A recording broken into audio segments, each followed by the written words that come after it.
Hi, welcome to Jen's Daily Dish, where I bake things for the very first time on camera so you can bake along with me and learn from my mistakes, because I pretty much have no experience.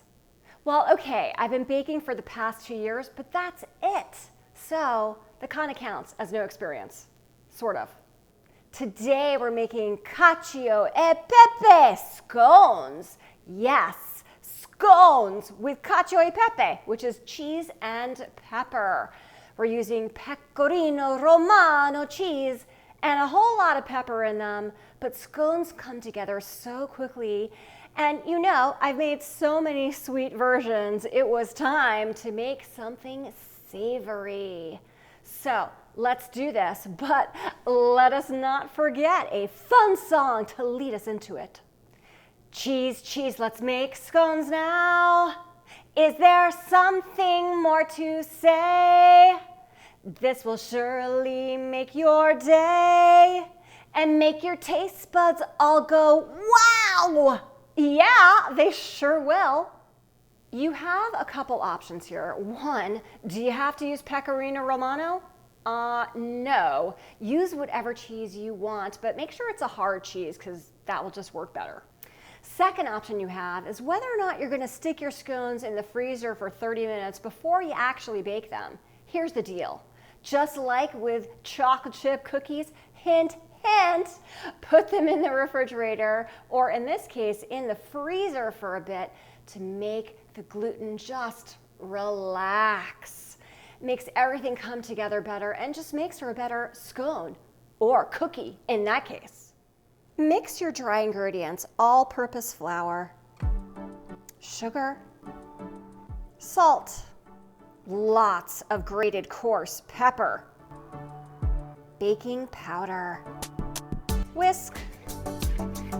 Add in your butter cubed. It is nice and cold, as you can see. Mix it in with your hands or a pastry cutter. We're looking for crumbly, and it is a-okay if there are some larger pieces of butter left in here. Add your grated cheese. I'm going to use my hand just to mix this until it is fully combined. Whisk your eggs into the milk. Pour most of your mixture into your dry ingredients until it's combined. You don't want to put too much in, so we're going to stop right there and swish it around. It's still a little dry, so I'm going to drizzle a little more, about a teaspoon or so at a time. You can see parts of it are starting to hold together, but not all of it. So I'm going to add just a little more in. Okay, I'm going to use the last of it. Now it's coming together. Just to make sure it's fully come together here, I'm just going to go ahead and press it a little bit. I'm not kneading it, I'm just sort of mushing it together, because then we're going to divide this into 12 different scones. Using a 1/4 cup or a 1/4 cup scoop of sorts, this is close, go ahead and make your 12 scones. I added a little more to this one, so I'm just going to lift them up and just roll them just a little bit. You notice there's a little bit of flour down, and you can choose to do that or not. I would be fine without it. Brush the tops with a little bit of milk.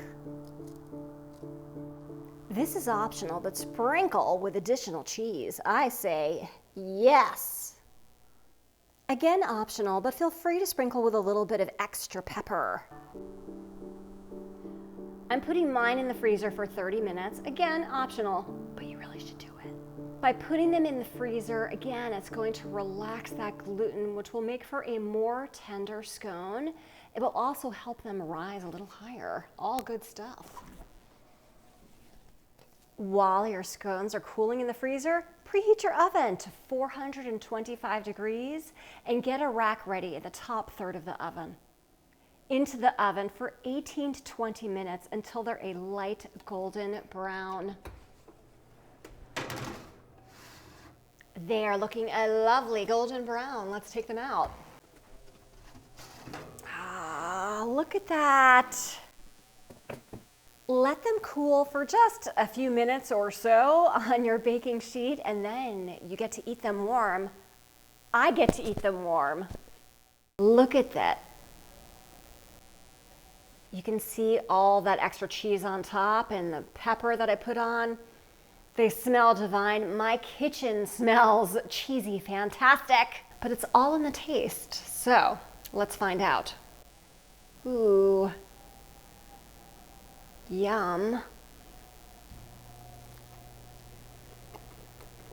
Mmm, wow. I'm not a person who puts pepper on their salads regularly in a restaurant, but boy, the pepper in this really pulls it through. It contrasts with the Pecorino Romano, like that strong flavor hard cheese that it is, and it just makes it super excitingly delicious. Yes, excitingly delicious.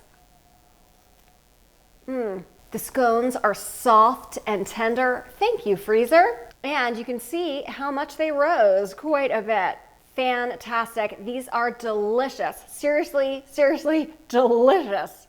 A special shout out to my 1,000+ subscribers for coming on this ride with me.